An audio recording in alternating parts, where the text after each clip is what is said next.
Okay, in this exercise, we're going to go over a punching exercise. You're not really punching like a boxer. I don't even really know how you're supposed to punch properly, I'll be honest. But the idea of this is more of a reaching, stretching, punching action. It's really good at preventing rib misalignments. A lot of people struggle with this. They'll have a lot of discomfort, not just in the middle of the upper back or middle of the kind of mid back, but it will be off to the right or off to the left. So in these scenarios where people have rib misalignments, rib subluxations, this is a good way of preventing that and working through it. So in order to do this, I'm going to stand to where you can see me from behind, how you're going to stand. So you stand kind of in a staggered stance a little bit. Kind of stand sideways, I think is maybe the best way. So in this staggered stance, I'm just going to reach real slowly in front of my body. And as I'm doing that, I'm going all the way across. So let me stand from behind now so you can see me. So I'm going all the way across my body. So again, it's not really like a punch. Nobody really punch this way. But you're reaching all the way across. After you do that for about 30 seconds, same thing going up towards the ceiling, going all the way across.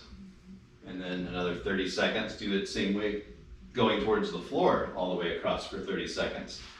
Then you'll kind of do a different staggered stance on the left side, going all the way across, again in the middle for 30 seconds, towards the ceiling for 30 seconds, reaching that way, and then towards the ground for 30 seconds. This will allow you to lengthen the area and really stretch out the way the joints of the spine and the joints of the rib meet. It will help stretch them and reduce spasms, and if you're lucky, maybe even realign it, possibly occasionally. The next thing we'll do with this is to add a little resistance. At first, just do the punching routine without any bands. You'll do that, if something's really acute, really never use the bands for the record. But maybe your first week or two, just stretching and reaching is enough. After 2-3 weeks of doing this, it may get very easy for you and feel like a boring exercise, like you're not really being challenged anymore. In that case, start implementing the bands. Anytime you do the bands, still start though without them, warming up without the bands. Once you've warmed up and gone through both sides, again, right in front of you, towards the ceiling, towards the floor, you then can implement the bands as a way to have some resistance. Okay, now I'm going to show you how to use the bands with it. You're just going to take the band, wrap it around your door handle.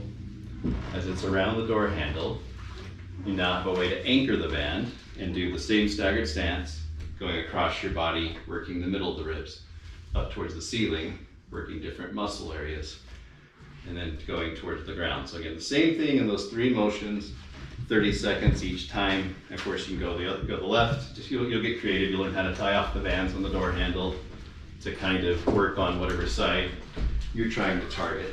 But you can do the same thing going that way too with the left. So that's how you do punching exercises with the bands.